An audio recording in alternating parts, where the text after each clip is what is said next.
In the next video tutorial, we're going to learn more about how we can leverage some of the .NET namespaces that are made available to us using PowerShell, as well as how to use the client-side object model to interact with a remote SharePoint site.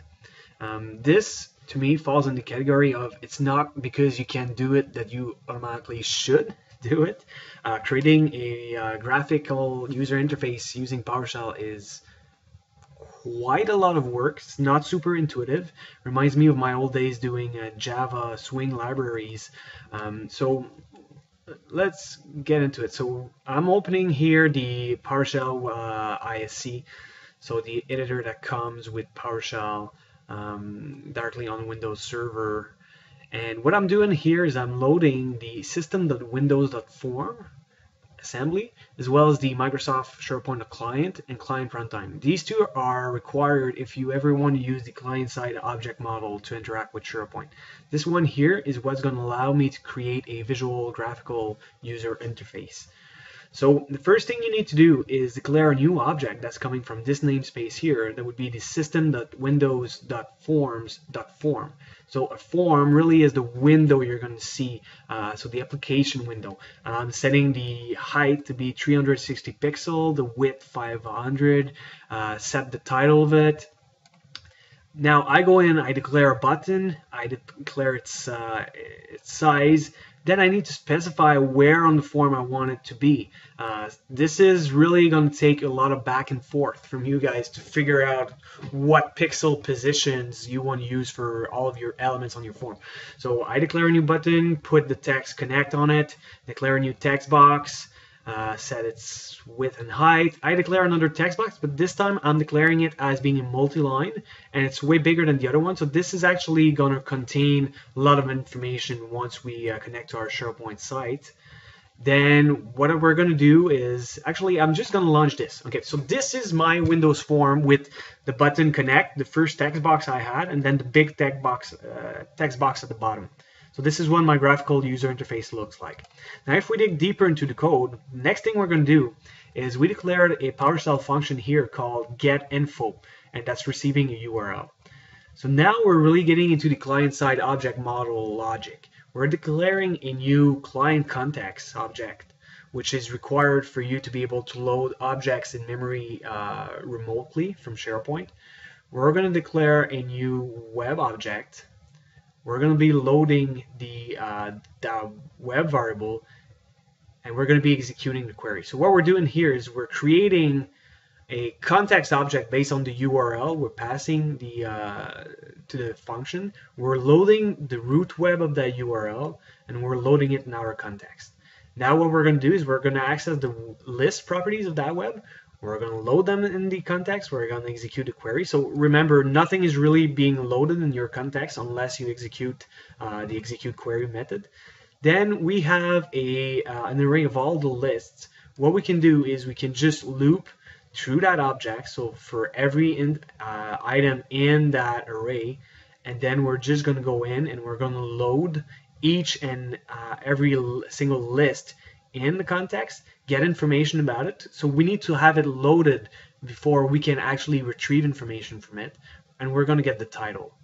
So bottom line, what we're trying to do here is, given a URL, we're going to be remotely accessing the web, accessing all the lists that are located on that web, looping through all of them, and getting the title of every single list on that web. Everything done remotely.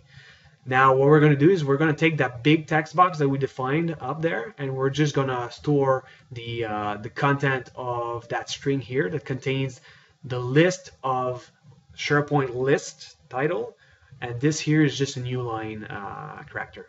Right, so it's going to contain one line per list entry, and then we're going to be printing a message box saying the list was acquired successfully. Then at the bottom here, we're going to define, because remember, we have a function here, we have a button that's defined at the top, but there's really nothing linking it. So what we want to do, in the end result is we want to let the users input their URL here in the top text box, click on connect, and automatically have this text box here populated with the list of lists title.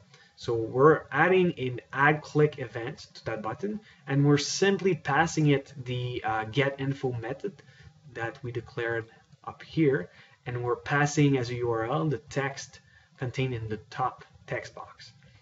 Then, very importantly, if we don't do this here, we've declared controls, but we haven't added them to the form. So remember, the form is just this window here. So it's just an empty container. Everything that's like baby blue around it, that's the form.